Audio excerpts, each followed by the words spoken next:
Welcome. This is the DESA face-to-face video conversations. I'm here now with Danielle Fong. Danielle is a Chief Science Officer and co-founder of LightSail Energy.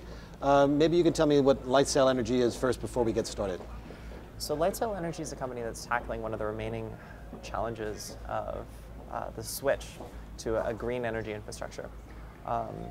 While we increasingly have low-cost ways to generate renewable energy from wind and solar. In fact, wind in many places in the world and solar in several places in the world is less expensive than conventional sources of power burning fossil fuels. There isn't a good way to store it. And that means that you have to back up the renewable energy with a fossil fuel-based source, method of generating energy. You can store energy with batteries, but they tend to be far too expensive and degrade over time. So what we've done is we store energy using compressed air, which is very inexpensive, and we've made it very efficient, and it's very long-lasting by its nature. So it, for the first time, makes it possible to store and deliver renewable energy on peak periods at a lower cost than conventional sources of energy. And that's why everyone's excited. Yeah. I'm excited. I think it's a fantastic technology, and I'd like to hear a bit more about it. But right now, let's just kind of get into the idea of the entrepreneurship. You know, they're always talking about entrepreneurship or, you know, self-employment as the way out of the job crisis itself. You know, there are some barriers to this. Not everybody can be an entrepreneur. So how did you get started, and what are those challenges that you've overcome? Well, you know, I think more people can do it than they give themselves credit for. Fundamentally, it's just about finding something valuable to do and then doing it, and coincidentally finding some way to pay for you're doing so. But that tends to happen later. I didn't start out desiring to be an entrepreneur as such. I started out trying to solve a problem. So I entered college and graduate school looking to work on the green energy problem, which I saw as one of the greatest problems facing our generation. And I found that the programs that I could join up with were disappointing in their pace. They really wouldn't be able to intercept our carbon trajectory before too much damage was done. So I was distraught. I noticed that my professors, who were brilliant people, instead of spending a lot of time doing science, they were spending most of their time chasing grant money, and then largely getting rejected by people who didn't appear to have actually read the proposals. And I just thought it would be more efficient to generate my own resources. So I went to Silicon Valley to grow and to create something that was valuable. And I found after creating like 50 different business ideas that there was an idea in green energy that I couldn't stop working on. It was just a completely academic question. It started out with what was the best possible way to store energy, first for a vehicle and then for the electrical grid. And then when I found out that nobody was doing it, I couldn't help myself.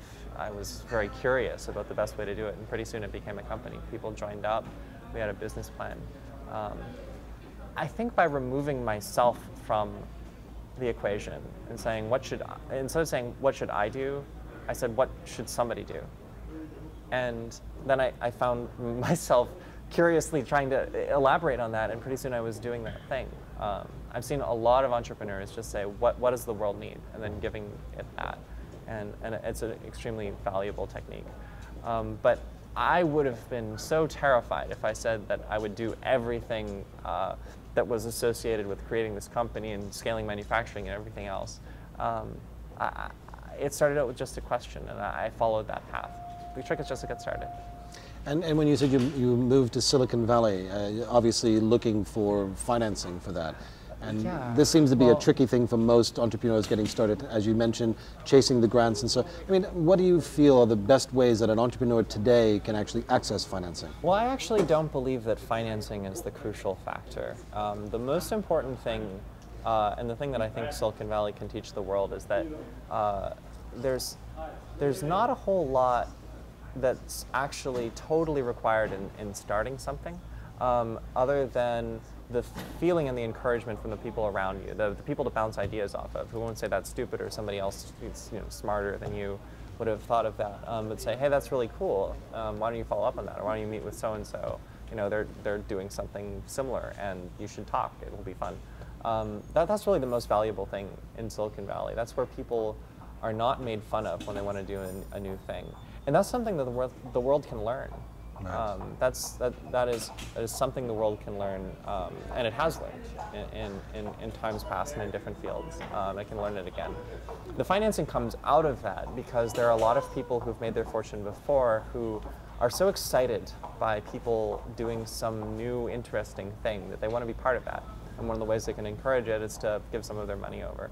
So there tends to be a lot of fighting about whether or not rich people should, give most of their money to the governments. I think there are cases for and against, but in this case, one of the biggest advantages is that there are empowered people who created things that were valuable for the world, who have enough resources to give the new generation the capacity to launch their new thing, to scale it. But to start it is up to them. Incidentally, there are some really new exciting models. There's microfinance, there's something called Kickstarter. Actually, a very close friend of mine, my best friend from graduate school, well, when they started working on it, they were boyfriend and girlfriend, and then fiance, and now they're married. They just completed a program in China. They were based out of New York, then San Francisco, then China, and raised $200,000 for their ultra-efficient cooking appliance that precisely cooks everything and uses every last bit of food. And it's really good. And we're going to see more and more of that. People who believe in something, maybe believe in a product, or believe in a vision, or believe in, say, renewable energy for their community, and just chip in.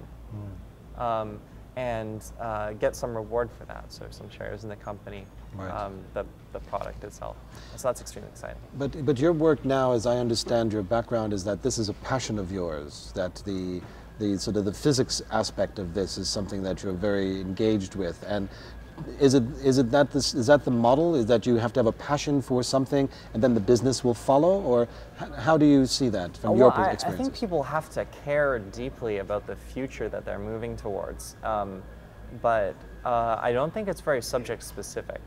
I think that people underestimate how much they can learn about a subject in a short period of time. If they really care and they work at it, people can learn a whole subject in a year or two, and people have. Elon Musk talked with the International Space Station. He said, well, he contacted a lot of very smart people, talked with them, read a lot of books. Took about 2 years. That sounds about right. Similar things are possible, so it's not specific to the subject.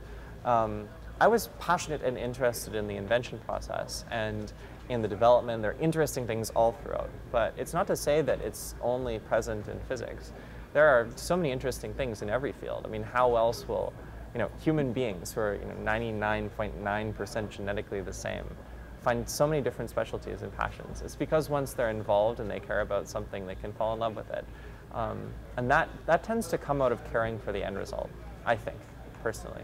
I think some people are the other way, but I think it's more of an artist's impulse in some sense. There's this thing within you that you want to realize in the world, and in so doing you learn subjects, and there are intricate, interesting parts to that. Right. And in terms of that, let's talk a bit about education, because I think your background is that you had started in one direction and you sort of came away from that and then went back in later. I mean, right. How do people today, find them? Because sometimes it's very difficult, as you mentioned, you're not going to be made fun of to put an idea out there. And sometimes in school it's a bit difficult to find your way because you may be passionate about something that is not cool, or it's not right. what everyone else is doing. Yeah, honestly, and this is impolitic, but I will say it anyway. I said at ECOSOC today that young people feel frustrated as if there is a treadmill that is moving in the wrong direction, and fast, and they're on it. And I really believe that's true. I mean, we have more years of schooling than any generation in history, and fewer employment opportunities. How does that work? I actually think school is largely not realizing people's capabilities, and